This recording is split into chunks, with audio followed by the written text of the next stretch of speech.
What is up, YouTube? We're about to get a skate session in. I really need to cut my hair because the quarter pipe got done. Now, I'm not a big transition skater, so I don't know how many tricks I'm going to have to get. And it is very smooth. The downside is I did end up having to screw the base plates to the floor, so it was a very smooth transition. But it's not the end of the world. I left an opening here. I may put some in there later on, but it's a place where I can run off to the bank or flat. I don't have to drop in or something. And you get quite a bit of speed off this thing to hit the bank. So just even coming in here and pumping back and forth feels great.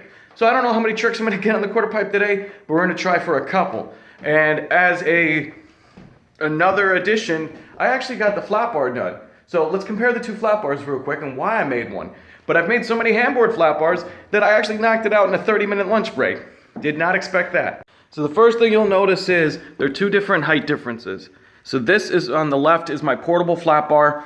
I love the thing. I love that it's portable. It's great. It breaks down into multiple pieces. The issue is it's on its highest setting right now, which is 8 inches off the ground. Really not that big. So I made this one.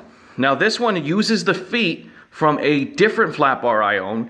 So this one actually can go from 12 inches to 16 inches. But if I wanted to raise up the height, I do need a block for the center there.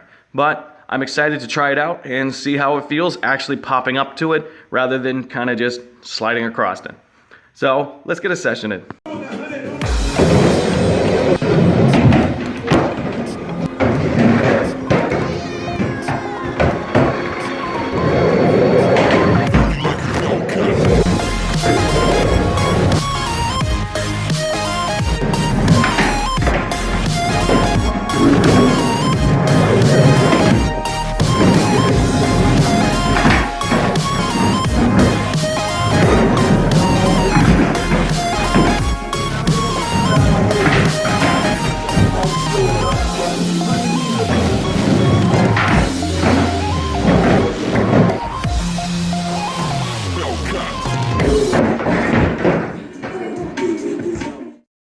What is up, YouTube? So it's definitely not the best skate session I've had in here.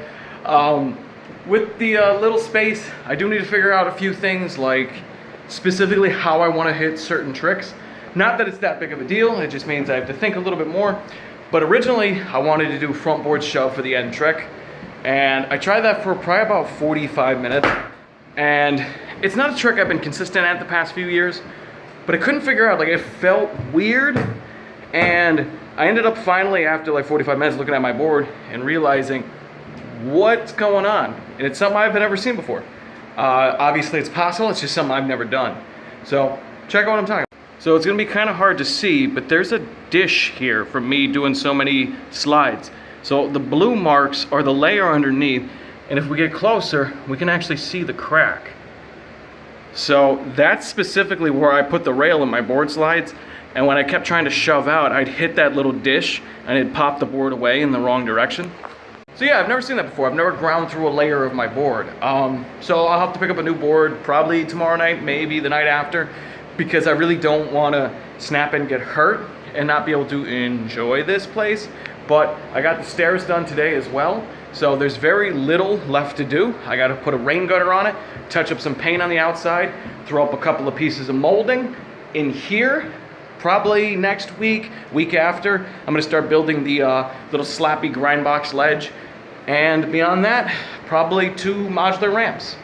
But for right now, I'm gonna still skate for another 20-30 minutes and enjoy myself. As always, guys, thank you for liking, commenting, and subscribing. Have a great day and keep pushing forward.